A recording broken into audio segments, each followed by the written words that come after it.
Facebook love story. ये उस समय की बात है जब मैं एसएससी एग्ज़ाम की तैयारी कर रहा था। हमारे एसएससी की क्लास के बाद बैंकिंग की क्लास होती थी और इसी बैंकिंग की क्लास में मेरा प्यार था। मैं सिर्फ उसे देखता था लेकिन कभी बात करने की हिम्मत नहीं हुई। लेकिन एक दिन मैंने अपने दिल की बात अपने दोस्तों को बताई। मेरे दोस्त ने पूछा क्या नाम है उसका। मैंने कहा मुझे नहीं पता। मेरे दोस्त ने मुझसे कहा तू पहले फेसबुक से उससे बातें करने की कोशिश कर। मुझे भी यह तरीका थोड़ा ठीक लगा। मेरे क्लास का एक लड़का था जिसे उस लड़की का फेसबुक आईडी पता था। मैंने उससे रिक्वेस्ट किया कि यार मुझे उसका एफबी आईडी बता दे। उसने मुझसे कहा पहले तुझे पार्टी देनी होगी, उसके बाद मैं तुम्हें बताऊंगा।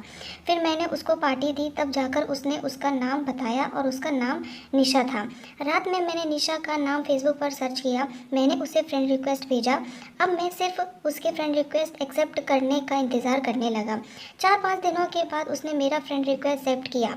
मैंने उसे अपने बारे में बताया लेकिन उसने मेरे मैसेज को देख के कोई जवाब नहीं दिया। अब मैं क्लास जाता था तो वो मेरी तरफ देखती थी लेकिन मुझ में इतनी हिम्मत नहीं होती थी कि मैं उसके सामने जाकर बात कर सकूं। मैंने फेसबुक की मदद से ही उससे बातें करने की कोशिश करता रहा। आखिरकार एक दिन निशा ने मेरे मैसेज का जवाब दिया और मुझसे पूछा कि आप किस एग्ज़ाम की तैयारी कर रहे हो। मैंने उसे जवाब दिया मैं एसएससी सीजीएल की तैयारी कर रहा हूँ। अगले दिन जब मैं क्लास गया तो निशा क्लास में नहीं थी। फिर जब मैंने अपने दोस्त से पूछा तो उसने बताया कि वही लाइब्रेरी रूम में है। मैं भी लाइब्रेरी रूम में चला गया। मैंने देखा कि निशा बुक पढ़ रही थी तो अब मैं भी एक बुक लेकर और थोड़ी हिम्मत करके उसके सामने वाली टेबल में जाकर बैठ गया। थोड़ी देर बाद वह अपने टेबल से उठ गई और उसने मेरी तरफ देखा और कहा आप नवीन हो ना फेसबुक वाले। हाँ मैं वही हूँ निशा। आप क्या पढ़ रहे हो। मैं रीजनिंग बना रहा हूँ निशा। ओ अच्छा। इतना कहकर वो वहाँ से चली गई।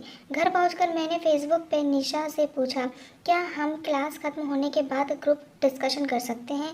निशा ठीक है कर सकते हैं, क्लास के बाद हम ग्रुप डिस्कशन करते। अब इसी तरह 2 हफ्ता बीत गए और मुझे अब निशा से बात करने में कोई प्रॉब्लम नहीं होती थी। मैंने सोचा कि टीचर्स डे के दिन मैं अपने दिल की बात निशा को बता दूंगा। अगले पता चला कि रेलवे और एसएससी दोनों साथ में ही सेलिब्रेट कर रहे हैं। मैंने निशा को देखा, वह वाइट सूट में बहुत सुंदर लग रही थी। मैं उसके पास गया और उससे कहा कि तुम आज बहुत प्यारी लग रही हो।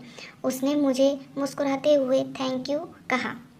अब वह समय आ गया था जब मुझे अपने दिल की बात निशा को बतानी थी। मैंने निशा से कहा निशा मुझे तुमसे कुछ बातें करनी है, क्या तुम 2 मिनट के लिए क्लास के बाहर आ सकती हो। वह क्लास के बाहर आई। मैंने चारों तरफ देखा, कोई नहीं था।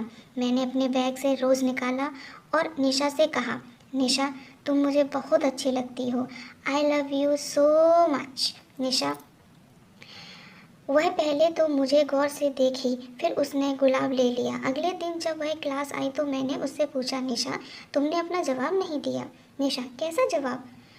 वही जो कल मैंने तुम्हें रोज़ दिया था। निशा उसका जवाब मैंने कल ही दे दिया था। कैसे। निशा मैंने गुलाब एक्सेप्ट कर लिया तो इसका क्या मतलब हुआ। इसका मतलब तुम्हारा हाँ है।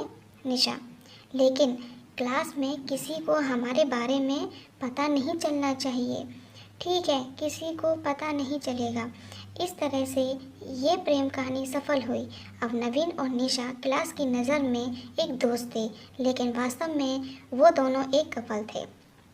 तो दोस्तों आपको ये Facebook love story in Hindi कैसी लगी आप हमें कमेंट के माध्यम से बता सकते हैं। अगर आपको ये प्रेम कहानी पसंद आई हो तो आप इसे अपने दोस्तों के पास शेयर ज़रूर करें। आई होप आपको ये स्टोरी अच्छी लगी होगी। तो मेरे इस चैनल को लाइक, सब्सक्राइब और शेयर करना ना भूलें। धन्यवाद।